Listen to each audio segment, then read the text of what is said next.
And dynamics change ہونے کی بات کی زاہد صاحب آپ نے. جوہر سلیم صاحب, اسٹریٹجک ڈائنامکس بھی چینج ہو جائیں گے, ڈپلومیٹک ڈائنامکس بھی چینج ہو جائیں گے اس پوری جنگ کے بعد, لیکن جنگ کے بعد والا معاملہ آئے, ایٹ لیسٹ وہ مرحلہ آئے. اب جنگ کے بعد والے مرحلے کے لیے بہت سارے ہرڈلز ہیں, وچ جنرل زاہد آلسو رائٹلی پوائنٹڈ ٹورڈز کہ with in U S and with in Iran بھی بہت سارے پریشر گروپس ہیں. اب ان سارے پریشر اسپوائلرز کو چھوڑتے ہوئے, India, Israel, all those other spoilers, ان کو سائڈ پر چھوڑتے ہوئے بھی بہت سارے پریشر گروپس ہیں. اس ساری صورتحال کے اندر کتنا چیلنجنگ ہے ایران کی لیڈرشپ, پولیٹیکل اینڈ ملٹری, اور ان کا آپس کے اندر یکجا ہونا, اور وہاں دوسری طرف یو ایس کے اندر ان تمام پریشرز کو سسٹین کرتے ہوئے ایک پیسفل سائیڈ پر آنا, کنسیڈرنگ کہ دونوں سائیڈز چاہ تو رہی ہیں لیکن دیر سم ہرڈلز. جی بالکل آپ نے صحیح کہا, ہرڈلز تو کافی زیادہ ہیں, اس میں کوئی شک نہیں, لیکن جو ایک اہم چیز ہے وہ یہ ہے کہ دیکھیں پروسیس چل رہا ہے. اس میں جو تعطل آیا ٹھیک ہے, وہ نیگوسیشنز میں ایک تعطل آیا ہے, ایک جو فیس ٹو فیس نیگوسیشنز ہونی تھی اور جس کو سیکنڈ راؤنڈ ہونا تھا, لیکن ڈپلومیسی جو ہے وہ تو ابھی بھی چل رہی ہے. انڈائریکٹ تو دیکھیں ابھی بھی پروپوزلز امریکہ کو بھیجے گئے ہیں, ان کی طرف سے واپس آئے ہیں, پھر انہوں نے کہا کہ نہیں ہمیں قابل قبول نہیں ہے, اور پاکستان ہی جو پیوٹل میڈیٹر ہے, تو وہ چیز اہم ہے. جہاں تک ڈائنامکس کی بات ہے, دیکھیں بالکل کچھ ڈائنامکس چینج ہوں گے, کچھ ڈائنامکس چینج نہیں ہوں گے. بیسک جو ڈیفنس آرکیٹیکچر ہے میرے نزدیک اس خطے کا, وہ اتنا نہیں بدلے گا, لیکن کچھ ڈائنامکس بدلیں گے. اور وہ کیونکہ ظاہر ہے اس قسم کے جو ایونٹس ہوتے ہیں کہ بہت ہی اہم ایک تاریخی یہ ایونٹ ہے, اور ظاہر ہے اس کے ساتھ کئی وہ ٹریگر کرتا ہے بہت سی تبدیلیاں, لیکن کئی چیزیں ایسی ہوتی ہیں کہ جن کے لیے آپ کو شاید جو ہے نا کوئی کیٹیکلزمک ایونٹس ہی چاہیے ہوتے ہیں, جس طرح سیکنڈ ورلڈ وار تھی جس نے سارے ڈائنامک بالکل ہی چینج کر دیے. تو یہ شاید اس طرح کا ایونٹ تو نہیں ہے, جو کہ اچھی چیز ہے. اب ہم آ جاتے ہیں آپ کے سوال کے اس حصے پہ کہ جی جو انٹرسٹ گروپس ہیں اور پریشر گروپس ہیں ان کا اس میں کیا رول ہے. ابھی ہم ظاہر ہے وہ آپ اسرائیل کی جو اسپوائلرز کی بات ابھی ہم نہیں کریں. دیکھیں اگر ہم ایران کی بات کریں تو بالکل جس طرح میں کہہ چکا ہوں کہ اس میں ایک طرف ظاہر ہے ہارڈ لائنرز ہیں جو, اور بڑے اہم ہیں وہ سارے, کیونکہ دیکھیں جب انہوں نے ان کی پوری قیادت جو اعلیٰ ترین قیادت اس کو کافی ساری کو اسیسینیٹ کیا, تو اس کے بعد ایک نئی قیادت اہم ترین پوزیشنز پہ آئی ہے. وہ کیا اہم ترین پوزیشنز ہیں؟ نیشنل سیکورٹی ایڈوائزر ہیں, ایون سپریم لیڈر بھی ظاہر ہے وہ بھی نئے ہیں اس وقت, لیکن جو اس کے علاوہ اہم ترین پوزیشنز ہیں اس میں NSA ہیں, اس کے جو محسن رضائی ہیں, اس کے بعد جو نیشنل سیکورٹی کے سیکرٹری بہت اہم ایک پوزیشن ہے جس میں پہلے علی راریجانی تھے, اب اس میں باقر ذوالقدر ہیں. اچھا اسی طرح جو IGRC یا پاسداران انقلاب ہیں جو اس کے کمانڈر ان چیف ہیں احمد وحیدی ہیں. تو یہ سارے جو ہیں یہ ہارڈ لائنرز تصور ہوتے ہیں. دوسری طرف جو جس طرح باقر جو ہیں غالباف جو پاکستان بھی آئے تھے غالباف, تو وہ پریگمیٹسٹ سمجھے جاتے ہیں, وہ بھی بہت اہم ہیں. وہ صرف اسپیکر نہیں ہے, ان کی بہت ہی ایک اہم پوزیشن ہے, وہ انر کور میں تھے. ایون یہ ان کے مجتبی خامنہئی کے ساتھ بہت ہی قریبی تعلقات ہیں, وہ ان 3-4 اشخاص میں تھے جو ان کے سب سے زیادہ کلوز تھے. تو وہ ہیں. پھر اس کے بعد دیکھیں صدر پزشکیان خود جو ہیں وہ بھی سمجھے جاتے ہیں پریگمیٹسٹ, ماڈریٹ سمجھے جاتے ہیں بھی.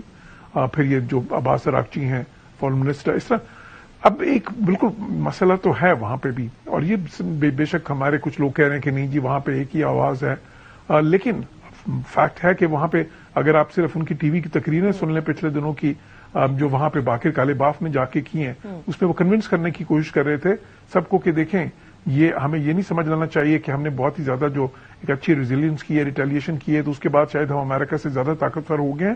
جو پاور کا بیسک ڈائنامک ہے وہ تو نہیں بدلا, تو ہمیں اس کے حساب سے پریکٹیکل ہونا چاہیے. اسی طرح کی باتیں صدر پزشکیان بھی کر رہے ہیں. تو اس میں ایک کوئی شک نہیں ہے کہ وہ جو ہے نا اس وقت دیکھیں اس میں کوئی ایسی بات بھی نہیں ہے. اگر کوئی ڈیموکریسی ہوتی ہے اس میں جو ہے, اور خصوصاً ایران کی جو ڈیموکریسی ہے وہ تو ایک بالکل منفرد ہے نا, وہ تو ان کا سسٹم آف گورننس بالکل ہی علیحدہ ہے, اور اس میں یہ اس قسم کی جو ڈفرینسز آف پرسپشنز ہونا وہ کوئی ایسی بات نہیں ہے. تو وہ تو ہیں, اور اس سے ظاہر پروسیس جو مذاکرات کا اس کو فرق بھی پڑ رہا ہے, اس میں کوئی شک نہیں. اب دیکھیں امریکہ کی اگر بات کریں تو امریکہ میں بھی دیکھیں JD وینس جو ہیں وہ ماڈریٹ سمجھے جاتے تھے, وہ اینٹی وار تھے, لیکن دوسری طرف اگر ہیکسیت کو آپ دیکھیں تو ہیکسیت جو ہے کتنے زیادہ وہ ہارڈ لائنر سمجھے جاتے ہیں. اسی طرح جو ہے نا میگا کانسٹیٹوئنسی کے اندر بہت سے لوگ جو ہیں وہ اس جنگ کے خلاف ہیں, حالانکہ وہ کور جو سپورٹ ہے پریزیڈنٹ ٹرمپ کی وہ ہے. اس میں بہت سے لوگوں نے جس طرح لوگ ٹکر کارلسن, آپ نے ٹکر کارلسن کی بات کی, بالکل کرک جو ہے بالکل کرک بھی اینٹی وار بہت سخت اینٹی وار تھا, اور وہ آخری دنوں میں تو اس نے کافی اسرائیل کا جو امریکہ میں انفلوئنس ہے اس کے بہت زیادہ خلاف باتیں کر رہا تھا. تو اسی طرح اور بھی بہت سے لوگ ہیں. تو دیکھ وہ بالکل وہ اثر انداز ہوتا ہے سب کچھ جو ہے نا. وہ جو دیکھیں کہا جاتا ہے یہ ڈپلومیسی میں کہ آل پالیٹکس از لوکل, مطلب یہ ہے کہ ایون انٹرنیشنل پالیٹکس جو ہے اس میں جو لوکل پالیٹکس کا آنسر ہے وہ بھی ہوتا ہے. بلکہ میں تو کہوں گا یہاں پہ اسرائیل کی بات بھی کرنی پڑے گی. وہ اسپائلر بھی تو ہیں لیکن ساتھ ہی ساتھ اسرائیل ایک جنگ میں تو فریق بھی ہے.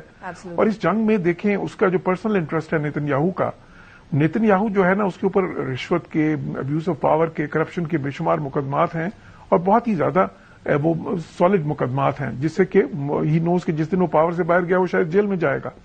تو اس کی خواہش یہی ہے, اس کی کوشش بھی یہ ہوتی ہے کہ ایک کانفلکٹ سے دوسرے کانفلکٹ تک چلتا جائے, مسلسل جنگ کی حالت میں رہے اسرائیل. اس کی وجہ سے ہوتا کیا ہے کہ ایمرجنسی ہو جاتی ہے وہاں پہ, اور پھر وہ پروسیس رک جاتا ہے سارا جوڈیشل پروسیس. تو ایون اس کا بھی انٹرسٹ ہے. He has been stopping this process. Ambassador Saab, کوئی suggestions very quickly before I put this segment?